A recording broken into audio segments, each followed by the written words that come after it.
Good morning student, मैं doctor वंदना Akodia, government college Bundi. बच्चों, पिछले वीडियो में हमने कार्बोक्सिलिक एसिड्स और एस्टर के बारे में पढ़ा था। बच्चों, आज हम अमाइड के बारे में पढ़ेंगे। अमाइड में आप लोगों को बहुत अच्छे से पता है, अमाइड का जो फॉर्मूला होता है, फंक्शनल ग्रुप फार्मूला, वो क्या होता है? CONH2। तो ये जो CONH2 है, इसमें यानी कि हमें दो पीक्स देखनी पड़ेंगी। एक तो कार्बोनिल ग्रुप की पीक्स देखनी पड़ेगी, दूसरी हमें NH के लिए पीक देखनी पड़ेगी। तो यदि हम कार्बोनिल ग्रुप की पीक की बात करें तो हमें 1670 से 1640 सेंटीमीटर इनवर्स के अराउंड हमें जो एब्जॉर्प्शन मिलता है वो CO ग्रुप के लिए एब्जॉर्प्शन देखने को मिलता है। और ये यदि हम कार्बोनिल ग्रुप की बात करें तो सबसे लो रेंज पर हमें अमाइड के लिए ही कार्बोनिल ग्रुप का एब्जॉर्प्शन देखने को मिलता है। यदि हम NH स्ट्रेचिंग वाइब्रेशन की बात करें, प्राइमरी और सेकेंडरी अमाइड की बात करें तो 3500 एंड 3100 सेंटीमीटर इनवर्स के अराउंड हमें एब्जॉर्प्शन देखने को मिलता है। वही ये प्राइमरी अमाइड है, उसमें हमें दो बैंड देखने को मिलते हैं, जबकि हमें सेकेंडरी के अंदर सिंगल बैंड देखने को मिलता है। यदि हम NH बैंडिंग वाइब्रेशन की बात करें तो हमें 1640 से 1550 सेंटीमीटर इनवर्स के अराउंड हमें वो देखने को मिलता है। तो बच्चों, फर्स्ट हमने जो स्पेक्ट्रा का जो एग्जाम्पल लिया है वो आप यहाँ पे देखिए कि बेंजामाइड का एग्जाम्पल हमने लिया है। तो आप इसके अंदर देखिए, यहाँ हमने बात करी थी कि यदि हम प्राइमरी अमीन की बात करेंगे तो हमें दो पीक्स देखने को मिलेगी। तो आप बच्चों यहाँ पर देखिए, यहाँ पर आपको दो पीक्स देखने को मिल रही हैं NH2 ग्रुप के लिए, क्योंकि ये प्राइमरी है।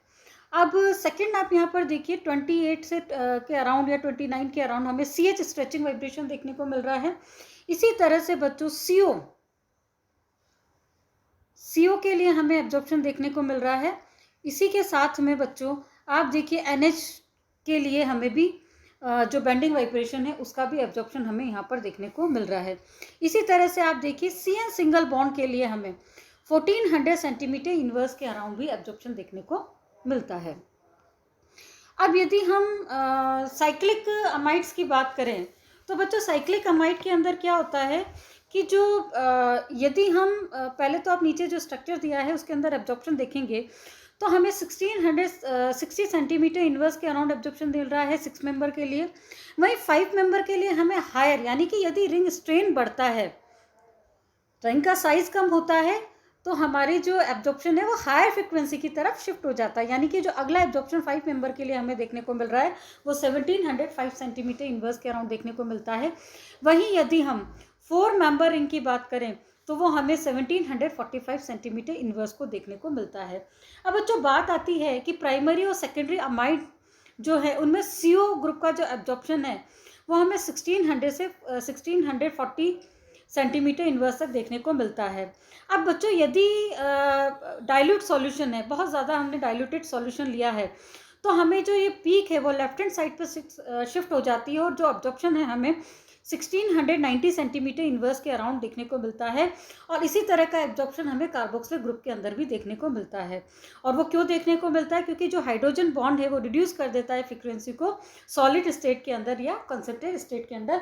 लेकिन यदि हम डाइल्यूटेड सॉल्यूशन की बात करेंगे तो वहाँ पर हमें लेफ्ट साइड पर एब्जॉर्प्शन बॉन्ड देखने को मिलता है। अब बच्चों, ये तो बात थी अमाइड की। अब अगला जो हमारा है वो है एसिड डेरिवेटिव्स की बात कर रहे हैं हम। तो अगला हमारा जो ग्रुप है वो है हमारा एसिड क्लोराइड। अब एसिड क्लोराइड की यदि हम बात करें तो हमें CO ग्रुप की पीक देखने को मिलेगी जो हमें 1800 सेंटीमीटर इनवर्स के अराउंड देखने को मिलती है।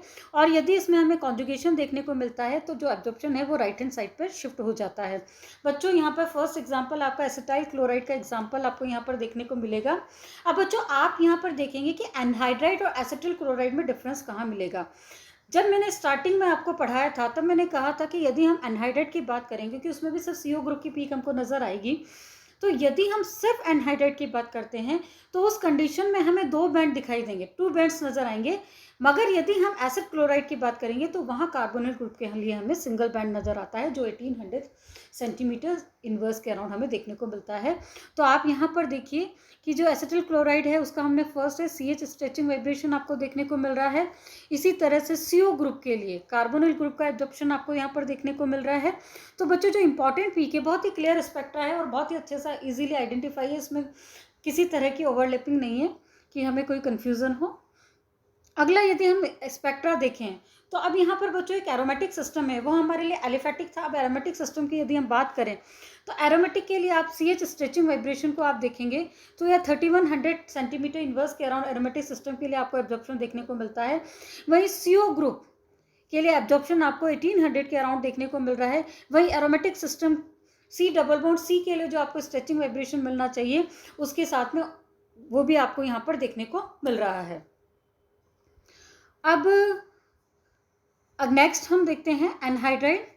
तो बच्चों एनहाइड्राइड की हम बात करें तो एनहाइड्राइड में स्ट्रेचिंग ऑलवेज हैव 2 बैंड्स, यानी कि हमें 2 बैंड देखने को मिलते हैं 1830 से 1800 सेंटीमीटर इनवर्स के अराउंड पहला बैंड देखने को मिलता है। जो सेकंड बैंड हमें देखने को मिलता है वो 1775 से 1740 सेंटीमीटर इनवर्स के अराउंड हमें देखने को मिलता है। और वेरिएबल रिलेटिव इंटेंसिटी उनकी होती है।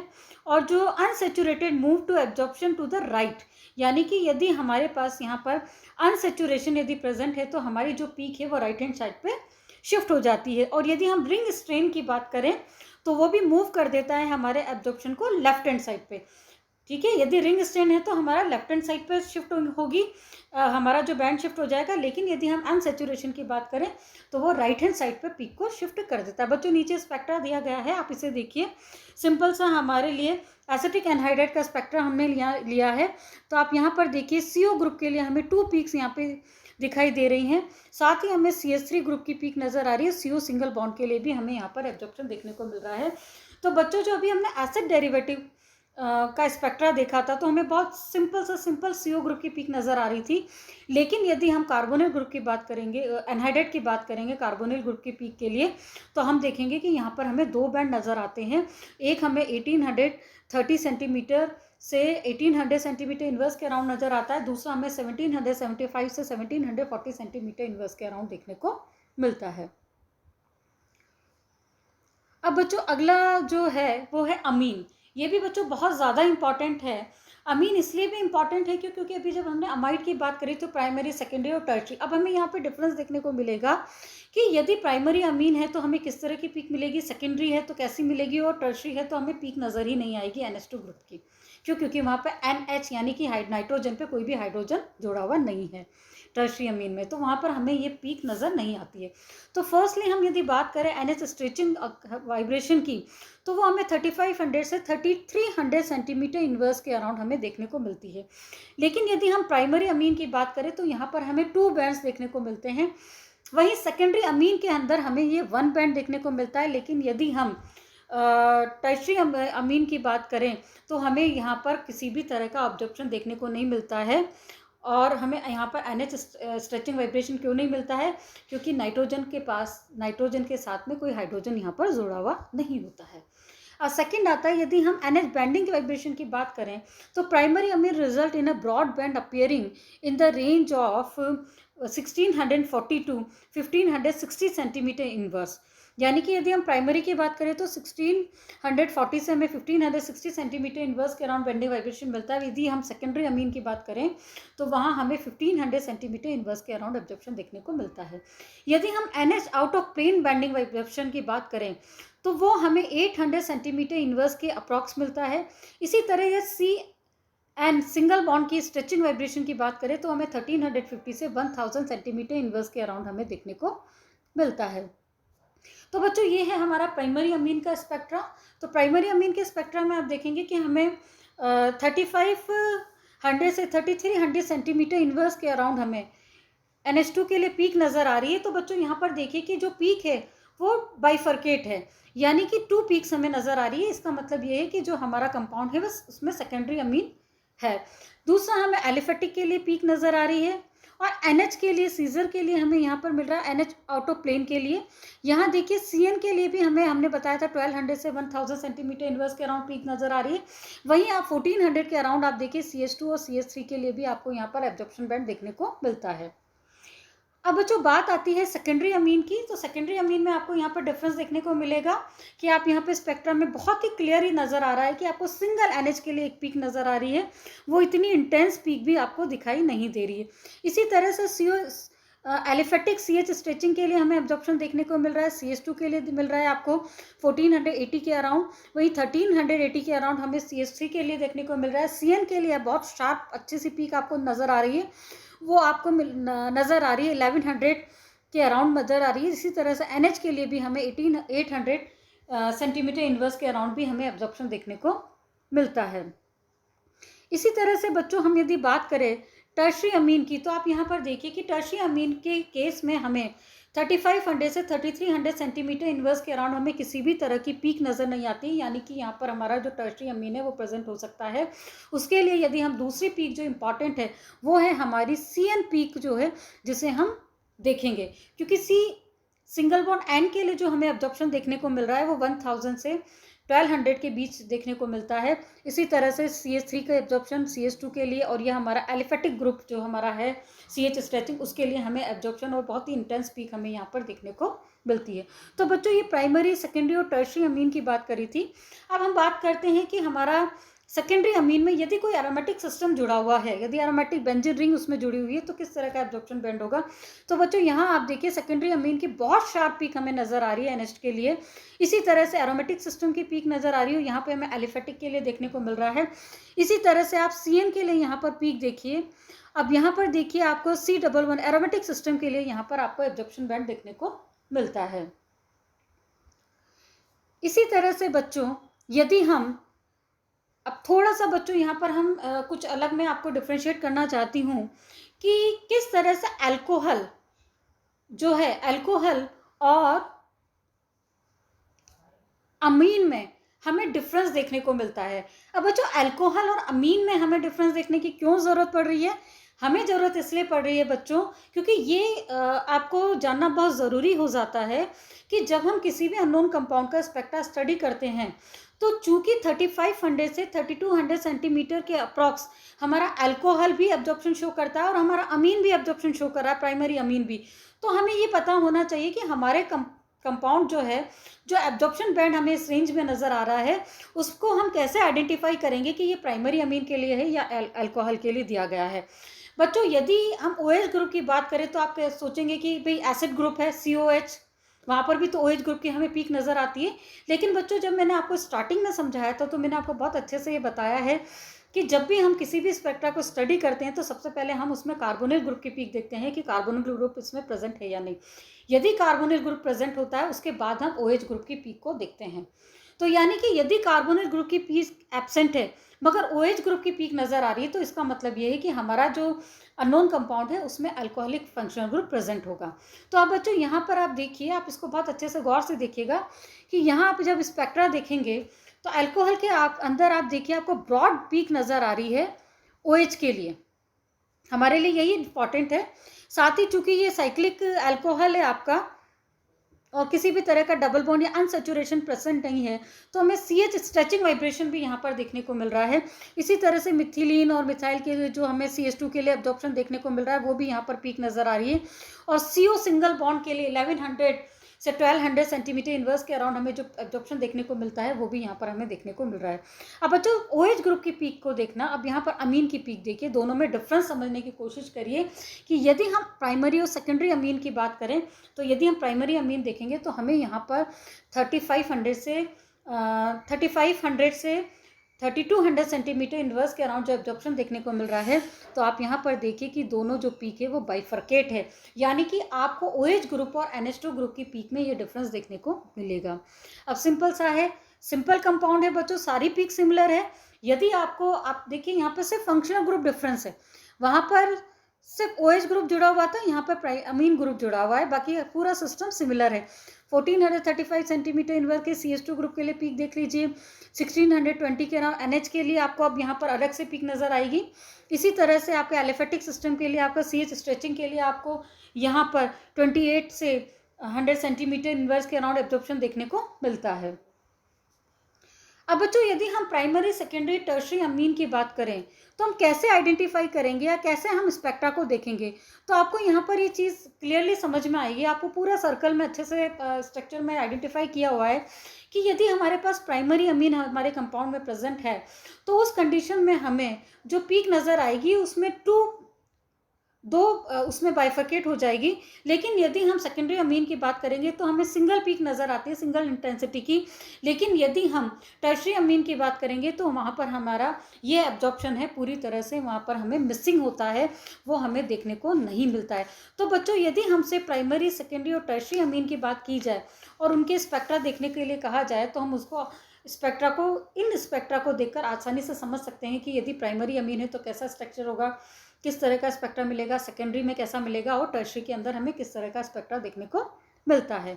अब जो सिंपल सा एग्जांपल मैंने अमीन का लिया है, यदि एरोमेटिक सिस्टम है तो हमें कौन कौन सी पीक्स देखने को मिलती है। तो बच्चों, यहाँ पर आप देखिए कि यहाँ पर एरोमेटिक सिस्टम के लिए हमें प्लस हमारा NH2 के लिए सिमेट्रिकल, एसिमेट्रिकल के लिए पीक नज़र आ रही है, ये देखिए। इसी तरह एरोमेटिक सिस्टम के लिए आपको यहाँ पर पीक मिल रही है। CNH के लिए C डबल बॉन्ड C के लिए आपको एब्जॉर्प्शन देखने को मिल रहा है। CN के लिए यहाँ पर आपको एब्जॉर्प्शन देखने को मिल रहा है। तो बच्चों, ये सारे पीक्स अपन ने देखी, पर चूंकि ये एनिलीन की हम बात कर रहे हैं कि यदि एरोमेटिक सिस्टम भी जुड़ा हुआ है तो हमें कितनी आसानी से, कितना क्लियर हमें ये समझ में आ रहा है कि हमारा अमीन ग्रुप भी प्रेजेंट है, साथ ही साथ ये एरोमेटिक सिस्टम से जुड़ा हुआ है। अब ये देखिए, प्राइमरी, सेकेंडरी, टर्शरी अमीन में 2 बैंड्स, 1 बैंड और 3 बैंड प्रेजेंट होते हैं। इसी तरह 1 डिग्री अमीन में हमें स्ट्रॉन्ग बैंड देखने को मिलता है 650 से 900 सेंटीमीटर इनवर्स के अराउंड, जो ब्रॉड होता है। दूसरा में 1560 से 1650 सेंटीमीटर इनवर्स के अराउंड देखने को मिलता है। इसी तरह CN स्ट्रेचिंग की यदि हम एलिफेटिक में बात करें तो हमें 1030 से 1230 सेंटीमीटर इनवर्स के अराउंड वीक एब्जॉर्प्शन बैंड देखने को मिलता है। वहीं यदि हम एरोमेटिक सिस्टम की बात करें तो 1180 से 1360 सेंटीमीटर इनवर्स के अराउंड हमें स्ट्रॉन्ग 2 बैंड्स हमें यहाँ पर देखने को मिलते हैं। इसी तरह से यदि बच्चों हम अमाइड की बात करें, क्योंकि ये सिमिलर है, अब यहाँ पर कार्बोनिल ग्रुप भी प्रेजेंट है प्लस इसमें NH2 ग्रुप प्रेजेंट है। तो अब बच्चों ये देखिए कि हमने सबसे पहले CO ग्रुप की पीक देखी। अब आपको यहाँ डिफ्रेंशिएट करना है कि जो हमारा फंक्शनल ग्रुप में OH प्रेजेंट है कि NH2 ग्रुप जुड़ा हुआ है। तो अब यहाँ पर आप डिफरेंस देखिए कि कितनी शार्प पीक हमें NH के लिए नज़र आ रही है, प्राइमरी और सेकेंडरी अमीन के लिए नज़र आ रही है। इसी तरह से आप देखिए कि आपको एरोमेटिक सिस्टम की यहाँ पर पीक नज़र आ रही है, साथ ही कार्बोनिल ग्रुप की पीक नज़र आ रही है, और आपको जो NH बैंड है उसके लिए भी, अमाइड का जो सेकेंड बैंड हमें नज़र आता है उसके लिए भी हमें एब्जॉर्प्शन बैंड देखने को यहाँ पर मिल रहा है। अब बच्चों, यदि हम बात करें कि यदि हम रेजोनेंस की बात करें तो रेजोनेंस में हमें लोअर फ्रिक्वेंसी पे एब्जॉर्प्शन देखने को क्यों मिलता है, उसकी वजह क्या है? उसकी वजह यह है कि जो डाइपोल मूवमेंट है, यानी कि नाइट्रोजन है वो पॉजिटिवली चार्ज हो जाता है। दूसरा जो कार्बोनिल ग्रुप है उससे जो NH के साथ में रेजोनेंस करते हुए इलेक्ट्रॉन्स में बीच में रेजोनेंस हमें देखने को मिलता है कार्बोनिल और NH2 ग्रुप के बीच में, और इस रेजोनेंस की वजह से ही हमें लोअर फ्रिक्वेंसी पे एब्जॉर्प्शन देखने को मिलता है। यदि हम हाइड्रोजन बॉन्डिंग की बात करें तो आप यहाँ पर देखिए कि जो सिस और ट्रांस डाइमर है उसमें किस तरह से एसोसिएशन होता है और किस तरह से हमें एब्जॉर्प्शन देखने को मिलता है। अब बच्चों, अगला कंपाउंड आता है, अगला जो क्रियात्मक समूह है वो नाइट्रो ग्रुप है। नाइट्रो ग्रुप के लिए यदि हम एब्जॉर्प्शन देखें तो हमें स्ट्रेचिंग वाइब्रेशन NO के लिए देखने को मिलता है 1600 से 1500 सेंटीमीटर इनवर्स के अराउंड, और 3900 से 1300 सेंटीमीटर इनवर्स के अराउंड हमें एब्जॉर्प्शन देखने को मिलता है। तो बच्चों, यहाँ पर देखिए सिंपल सा स्पेक्ट्रा है आपको। यहाँ पर आप देखिए कि CH एलिफेटिक के CH स्ट्रेचिंग के लिए हमें एब्जॉर्प्शन 2900 सेंटीमीटर इनवर्स के अराउंड देखने को मिल रहा है। वहीं हमें NO के लिए 2 बैंड नजर आ रहे हैं यहाँ पे, ये कार्बोनिल ग्रुप के नहीं है, ये NO के लिए हैं। इसी तरह से बच्चों, आप अगला स्पेक्ट्रा देखिए। यदि हम नाइट्रोबेंजीन की बात करें तो नाइट्रोबेंजीन के केस में आप देखिए कि यहाँ पर एरोमेटिक सिस्टम के लिए हमें एब्जॉर्प्शन देखने को मिल रहा है 3100 सेंटीमीटर इनवर्स के अराउंड। वहीं हमें C डबल बॉन्ड C के लिए एब्जॉर्प्शन देखने को मिल रहा है 1600 सेंटीमीटर इनवर्स के अराउंड, और आप देखिए 1500 और 1300 सेंटीमीटर इनवर्स के अराउंड हमें N डबल बॉन्ड O के लिए हमें 2 बैंड बहुत क्लियर नज़र आ रहे हैं। इसी तरह से बच्चों, यदि हम कुछ और यहाँ पर आपके जितने भी फंक्शनल ग्रुप दिए गए हैं वो सभी ख़त्म हो गए बच्चों। यहाँ पर आपका पूरा IR स्पेक्ट्रोस्कोपी ख़त्म हो चुका है।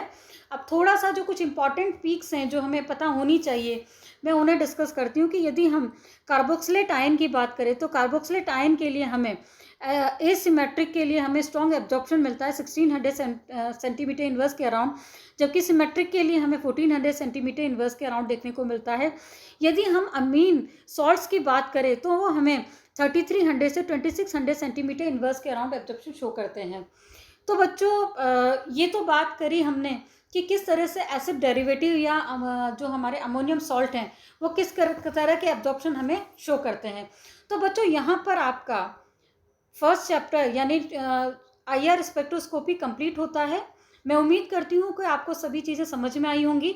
फिर भी यदि आपको कुछ भी समझ में नहीं आता है तो आप मुझसे संपर्क कर सकते हैं और अपनी जो भी क्वेरी है वो व्हाट्सएप ग्रुप पे डालकर अपनी समस्या लिख सकते हैं। तो मैं आप जैसे भी होगा मैं आपका उसका समाधान करने की कोशिश करूँगी। बच्चों अगले वीडियो में हम मास स्पेक्ट्रोस्कोपी के बारे में पढ़ेंगे कि मास स्पेक्ट्रोस्कोपी क्या है, क्योंकि एकदम नया है आपके लिए, और उसमें किस तरह के फ्रेगमेंटेशन पैटर्न हमें देखने को मिलते हैं और वो किस पे बेस्ड है, इन सब के बारे में हम अगले वीडियो में पढ़ेंगे। धन्यवाद।